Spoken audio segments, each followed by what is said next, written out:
Тэгэхээр 2025 он яа харахгүй жагсаалын он жил байлаа.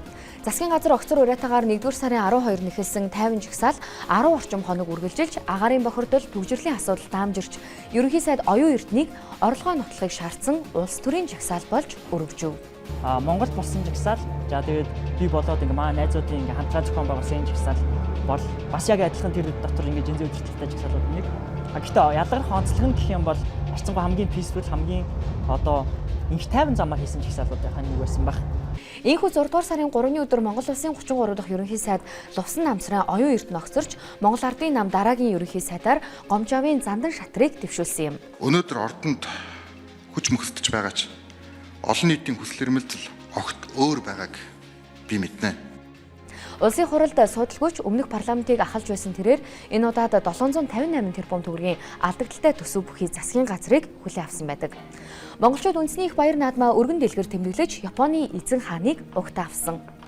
2025 онд Монгол улс 5 улсын төрийн тэргүүнийг хүлээн авсан түүхэн айлчлалтай он гэдгээрээ онцлогтой жил байлаа.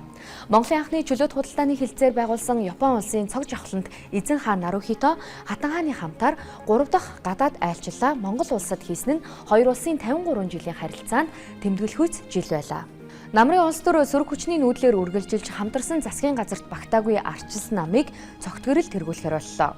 Нэгэнт хуулиндаа ардын нам оруулсан бол хуулиа ардын нам өөрчил. Энэ өөр эрх зүйн ямар бодлогын баримтчгийн хүрээнд дэд сайдаа хас танах болцоо энийг ардын нам эрх баригчид засгийн газар хөрснө хийх ёстой. Мөн 126 гишүүнтэй парламент төрийн 2 өндөрлөгийг ээлжлэн огцруулах амаргүй сорилттой тулгарсан байдаг. 126 гишүүнтэй болсон парламент маань 76 гишүүнтэй байсан улсын хурлын чуулганы хуралдааны дэгээр тэр үеийн үндсэн хуулийн заалтаар асуудал шийдэх гэж зөрүүлж байгаа нь үндсэн хуулийн нэмэлт өөрчлөлтийн үзэл санаагаа 126 гишүүнтэй болсон парламентизмын үзэл санаагаа гойвуулж байгаа хэрэг мөн. 34 дахь ерөнхий сайд Зандан шатрыг огцруулах улсын хурлын 50 гаруй гишүүний гарын үсэг үр дүнд хүрсэн хэдий ч улсын хурлын тогтоол үндсэн хууль зөрчсөн гэж үзээд үндсэн хуулийн цэцээс тогтоолыг хүчингүй болгов. Эрх баригч намын даргын төлөө хөрсөлдөө улсын хурлын дарга амар баясгалан суудлаас ногцрох хэмжээнд хүргэж Немосрын учрал Монгол Ардын намын дарга цаашлаад улсын хурлын даргаар сонгогдов.